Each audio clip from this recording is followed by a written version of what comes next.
You know, to minister to ministers is my calling. It was very clear to me, and I've taken it to heart. So you've all had your own calling of some sort. To be parents, to regret being parents, to being, amen? Like, what was I thinking? To be social workers, teachers, doctors, attorneys, pharmacists, and all out of a calling, an assignment, if you will, that you're here on purpose. And to the degree that we align with the purpose that is actually ours, we'll have some sense of coherency, some sense of peace that says, okay, this is my assignment. Instead of like, wait a minute, I want to pick again. Wait a minute, I've changed my mind. Wait a minute, I didn't know it would be so H-A-R-D at times. I didn't know that there would be order to it, and then there would be disorder. Have you noticed? And then order. And we love order, don't we? Oh, yes, more order. Please, please, more order. And then nature, the cycles of it that says, and then disorder. And it's like, who voted? Like, and then we get those remotes out. Like, can we fast forward through this? Like, and then a new order, reorder. And we've been taught by every sage and seer that there is alive, in every faith tradition there is, that this is the way of it. If in Christianity, the life of Jesus is an example of this, that the resurrection was the proof that there will be order, disorder, and reorder. So we've had light shed on this. So get a sense of it today. If we could get just a hair more at peace about it.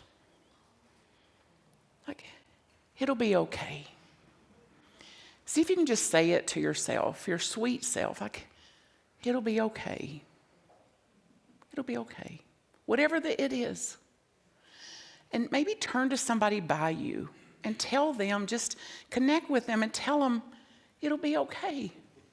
It'll be okay. It'll be okay. And it will include this order and disorder and reorder. It'll be okay. And that's the reason, though, to stay involved in a spiritual community. What you're doing here, I'm here. So I get a few questions about this because I'm not traveling as much. Since COVID shut things down and things moved online and the trainings moved online and all that. So I traveled 100% for nearly 20 years. I was somewhere different. I didn't have anything in my name. I didn't have a house or an apartment or anything. So I was traipsing around from one to the other, to the other, to the other, week after week after week for nearly 20 years. So then, disorder. It's like virtual, online, Zoom, cooking on 6 burners, and then on purpose. And through a great inspiration, like your vision statement here is to inspire transformation, to inspire personal transformation. That is mine too, and it's why I'm here, because I believe that you mean it. I believe that you'll get up and dust off and get over here one more time and be all the good to the world you can do, be all the good to the world you can be, and understand I cannot ever be all the good the world needs, but the world needs all the good that I can do. Can you say it out loud? The world needs all the good that I can do. And it'll require me to snap out of it quite a bit and to not get more absorbed in it than I am. And to develop, to grow around a transformation in consciousness that allows me to observe more than I absorb. to be able to watch, to be able to hold a period of joy and gratitude and simultaneously the losses and the griefs. And they exist together. And the more I get addicted to the happy, happy, happy, and to be happy all the time, and the more I get affronted and offended by the disorder and the losses and the grief, then the further out I go. Versus waking up to, this is what wholeness is. Wholeness includes all of it. Not one or the other, but all of it. The Alpha and Omega. Not Alpha or Omega, but the wholeness of it all. And we're here with a deep understanding of this at some level, and can be easily distracted into only my preferences, please. And who consulted on this? Instead of like, okay, let me dust myself off, admit the loss that I have, feel that, care for my own emotional aspect of myself, and then to say, what can I sensibly do in this situation? What can I sensibly do in this situation? What can I sensibly do in this interaction? What can I sensibly do with this knucklehead in front of me? Because I am into holy moments. And that is how a holy moment is described. That in any minute where I was offended, I choose something else. I choose something else. And you've had some chance to practice this morning, because I'm betting you didn't get your way entirely this morning. And I flew out here on a direct flight, and I thought I was the cat's meow. And I got in Group A. And I got a window seat. And I heard her say, this flight is not full. So I was convinced nobody would be in that seat. And I'm intending it.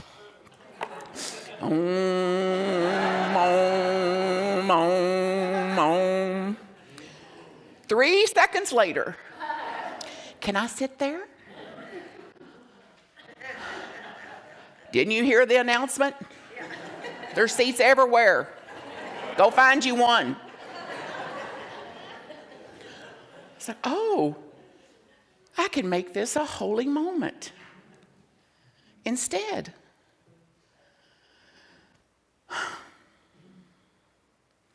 how do you do? Welcome. Where are you from?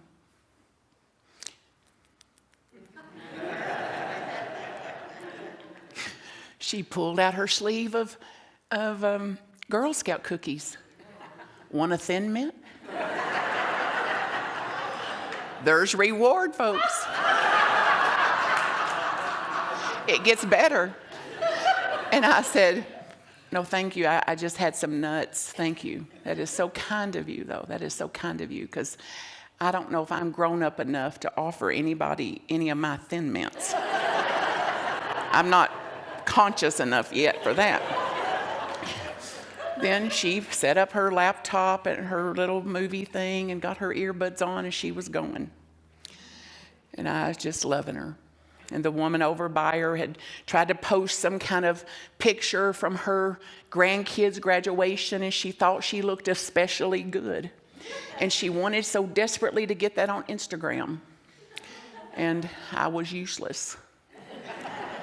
And then I just opened Instagram and posted my very first picture ever on Instagram of a bouquet of flowers somebody sent me the day before I left. So now I could tell her how to. I could tell her how to do it. Now we're a family. We'll be vacationing together before you know it. The 3 little peas in a pod here.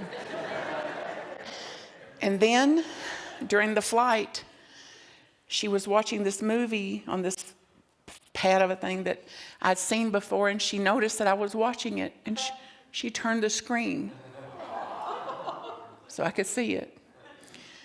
Then, and I just patted her. Then she took an earbud out.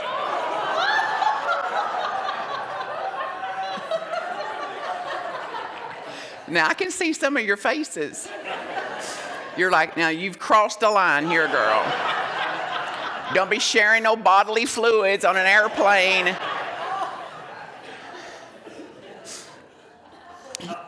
And I said, that is so kind of you. Like, I'm actually floored about this. And I've already seen the movie, so I'm going to pass on the earbud.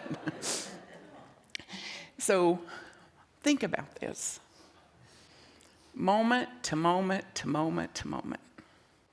The choice we make and how we're going to be in not getting our way, when it doesn't go as planned, when they didn't keep their word, when I didn't get my preference, my strong preference for an empty seat, and it was perfectly valid after all I've done for God. Like, and something better instead. Something better instead than an empty seat. If I can stay awake and atoned and aware of this, to say it didn't turn out like I hoped, it was better instead. And that is what order and disorder and reorder teaches us, that every one of you have suffered some kind of deep loss, a betrayal, an abandonment, a shock to your system, a disease, that God knows what else, everything under the sun. And somehow you grew through it. You not only survived it, but you thrived in it. And that's what we're about here. That's why we exist on the earth. That's why we're in bodies. That's why we're incarnation. That's why we are in unity. That's why we're in a spiritual community, to be more and more ever growing aware of this. And then to harness the infinite potential, the infinite power of this in situation to situation, one after the other after the other. And it's why I'm here in Columbine on this platform to minister to ministers, not just this one, but you as a minister. And my calling is to serve those who serve. So that's what I think about you. And I'm so proud of you. What you've done here in this particular unity ministry is miracle making. Are you aware of it? In an industry that's been going decline for over 50 trackable years. And you're going the other way. And in the losses and the transitions you've had and the pandemic and all of that, you're on very, very solid ground. And I go where I'm inspired. And I go to further inspire the inspired to go serve those who are serving. So that is, we're here in a collaboration of this. And the workshop today is titled Holy Moments. And it says, you have so much more to offer. And you know this. You know this already. Even if you're doing and doing and doing, we're built for just what else? What else? Where else could I offer these gifts? Where else could I serve? Where else does the world need what I've got? Where else can I uplift? This is a sacred truth. It has been bubbling up in your soul for most of your existence. You've never known quite what to do with it. Can you relate to that? What am I supposed to do with this? How am I supposed to do this? So this idea then of holy moments is a powerful one, because simply becoming aware of this will change our life again today forever. Like, this is a day that our soul has waited most of its life for, maybe all of its life for, a day like today that said, that new idea came to me, the clarity came to me, my new understanding came to me, and today's the day for it. This holy moments is such an idea. Astonishingly practical, makes sense, and here's how it's defined. A holy moment. Every moment you will determine through your own free will whether it's going to be an unholy moment or a holy moment. Just like on the plane.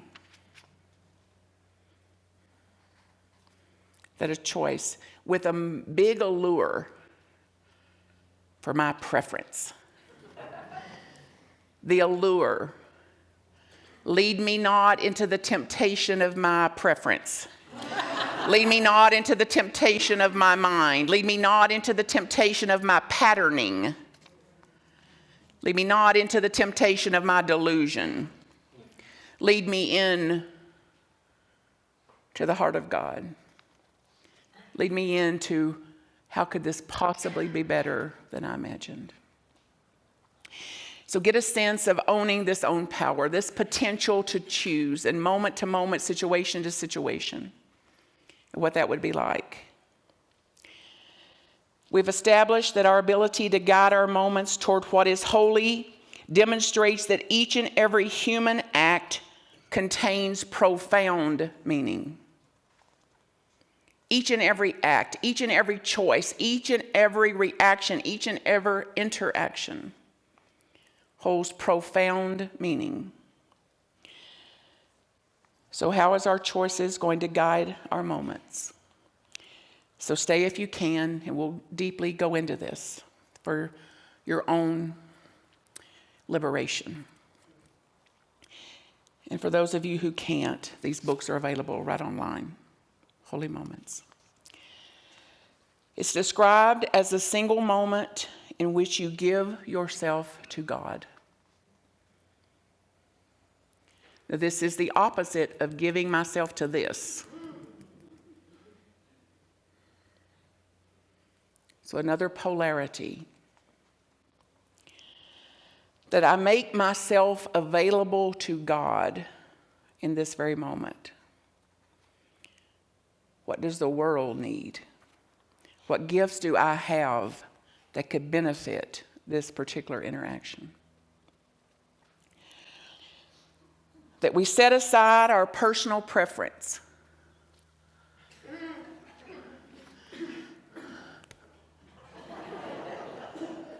Let's just do it. Everybody pick your hand up. Oh, I don't want to. I don't want to give up my personal preference. So just let some of that burn off this morning. And for one single moment, do what I prayerfully believe God is calling me to do.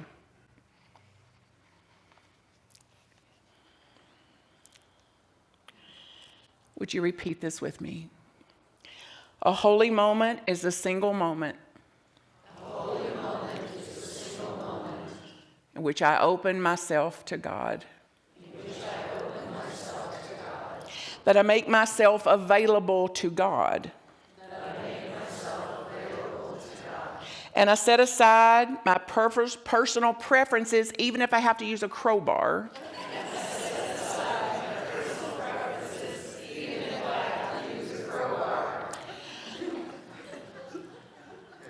And do in this moment what I prayerfully believe God is calling me to do.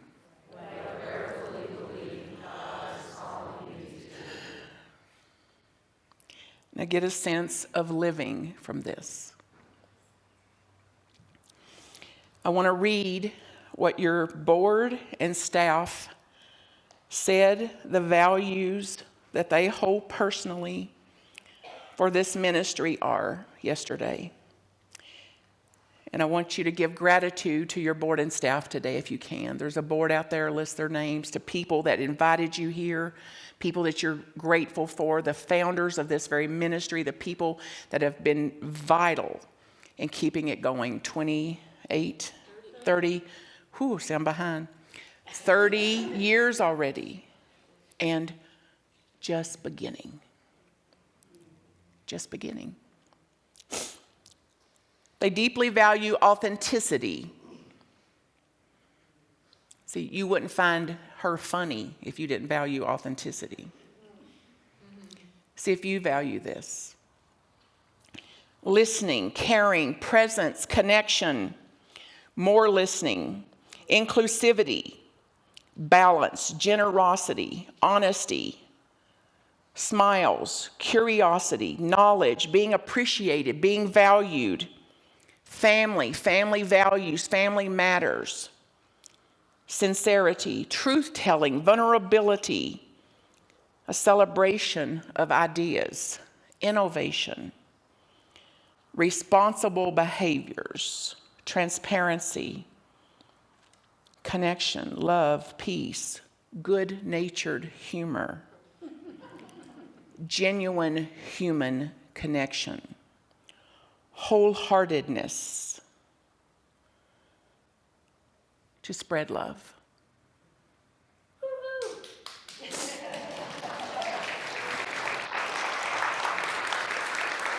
Woo-hoo. And the group says, amen. Amen. So think about then, as we move through this today, what is it you deeply value? Only you, not a textbook answer, not a minister's answer. Just what is your heart's answer to what do you deeply value?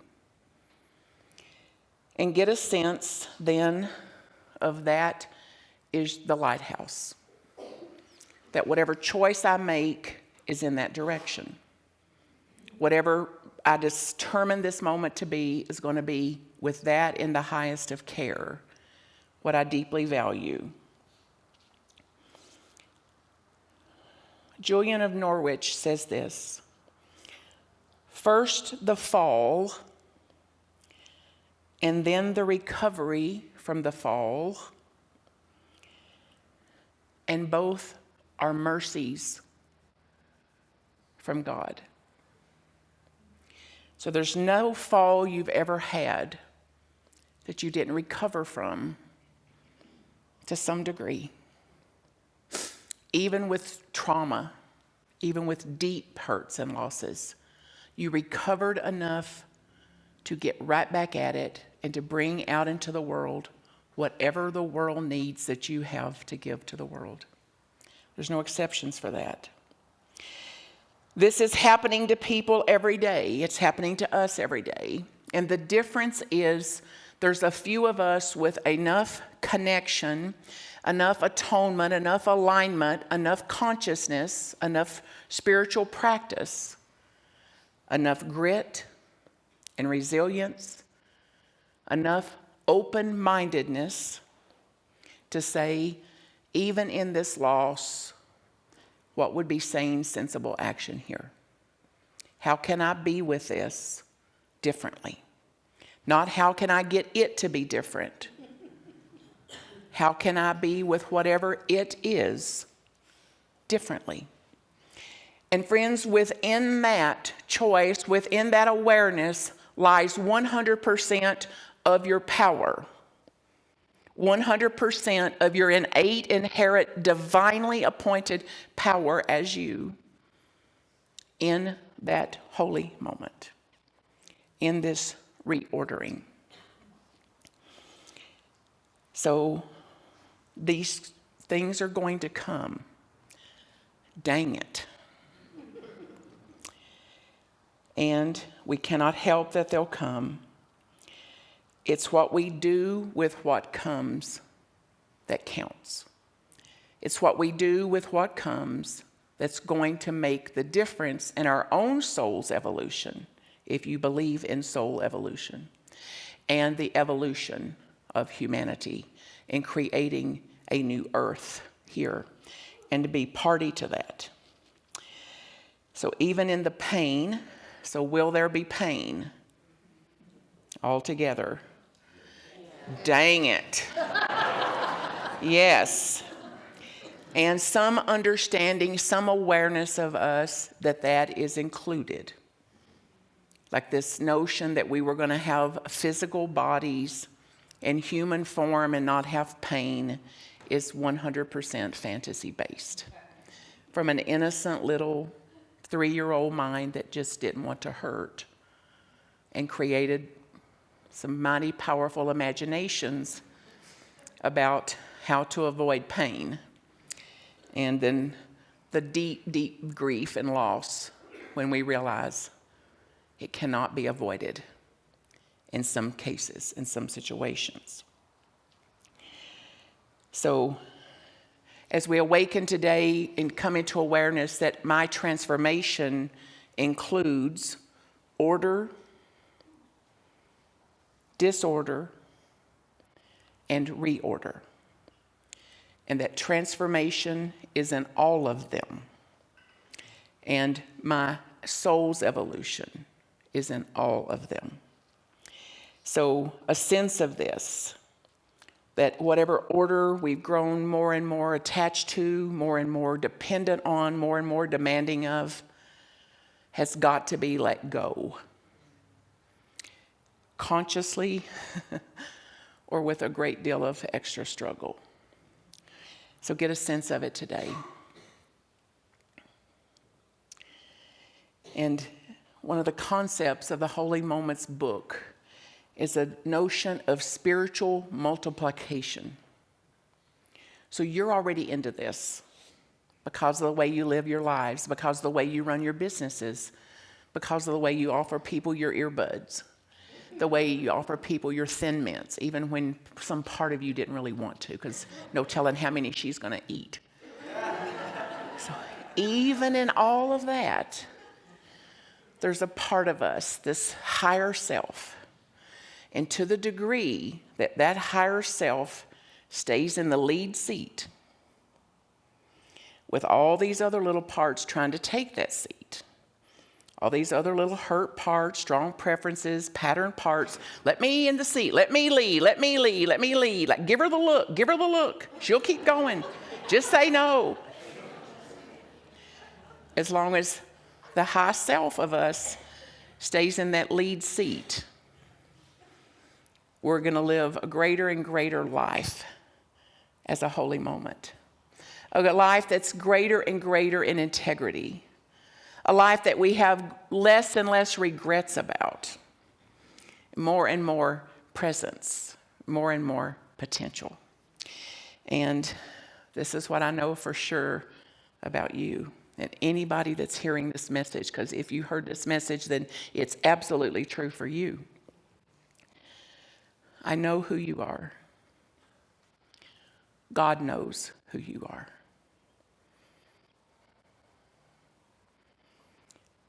I know why you're here. And God knows why you're here. And I know how you serve. Seen and unseen, I know how you're serving. And God knows how you're serving. So say these words if you can. I know who I am. I know what I am. And I know how I serve. I am here, I am here, I am here. I'm choosing. I begin again today. So be it. Yep. Thank you.